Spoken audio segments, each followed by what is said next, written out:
Well, it's official. Believe it or not, the Heinerscheid got Heinerscheided. That's right.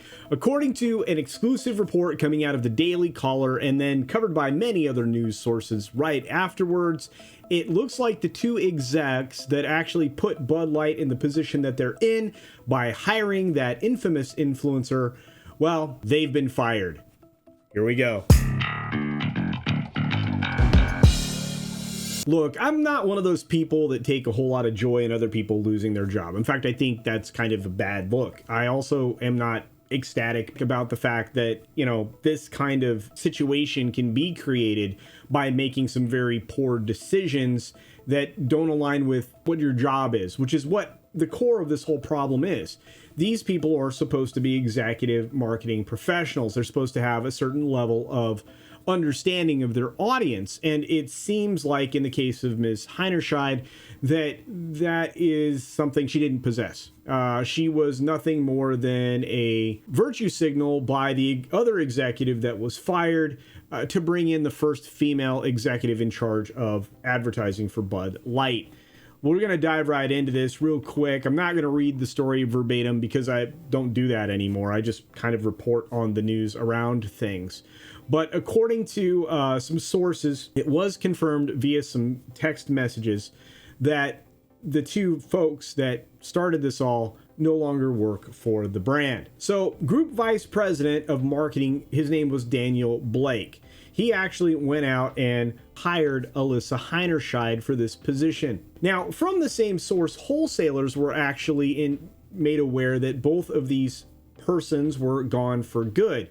They had already shifted all of the direct reports and everything else, and there was really no opportunity for them to return from quote-unquote leave. Of course, one of my favorite brands of beer when I'm drinking beer is Yuengling, and they seem to have benefited the most outright from this particular maneuver. 25% increase of sales. Now, we can argue about just how far down the sales have gone for Bud Light.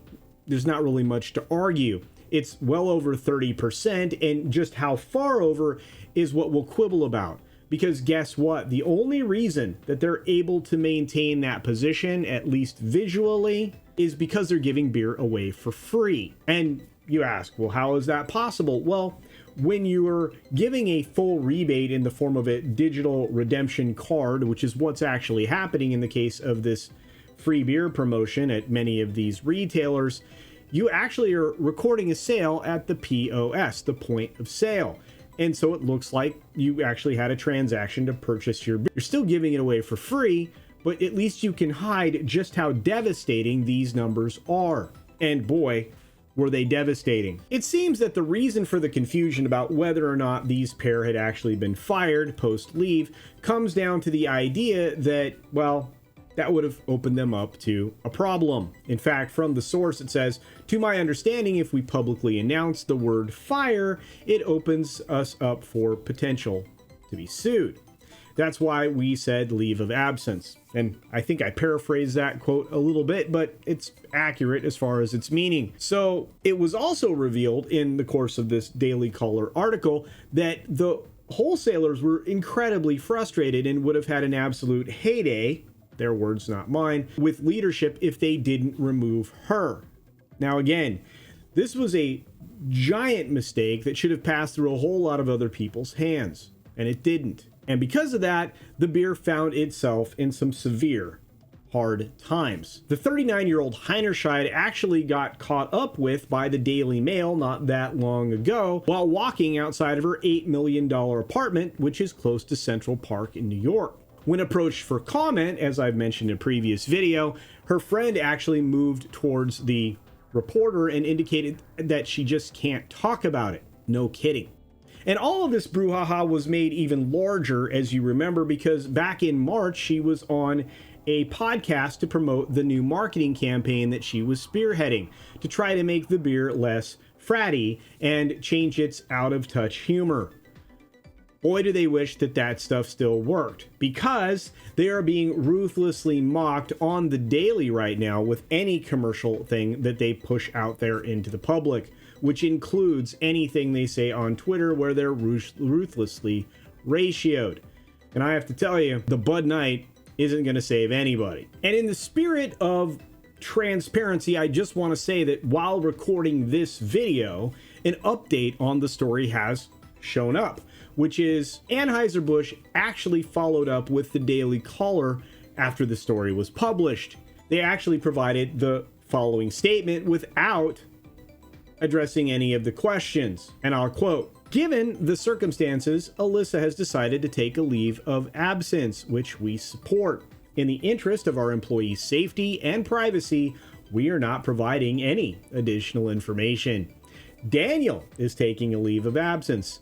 In the interest of our employees' safety and privacy, we are not providing any additional information." That's straight from a spokesperson. Not exactly contradictory statements there. And of course, there have already been a slew of videos and other content creators in my sphere that have made videos about this, absent some of the context of that updated statement.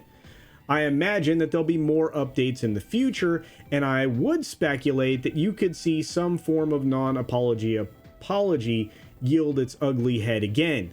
I don't think anybody's going to buy it. Also, because this comes on the heels of the massive support for some Pride events that a lot of people are very disgruntled over, I don't imagine it's going to change anybody's opinion of Bud Light anytime soon. Of course, the next batch of major revelations are going to take place right about the time, or exactly the time, of the new earnings report for AB InBev. And let me tell you, I've got my popcorn ready for that. And that's it with this brief update. I appreciate your support. You guys are just, doing me just huge favors right now, and I couldn't be more thankful. On our way to 10K by the end of the summer, hopefully, but I really want to hit that middle of July number. I think we can do it. With your kind support, we will. And with that, be sure to take care of yourself, take care of others, wash your hands, of course, because it's good hygiene. And until next time, bye.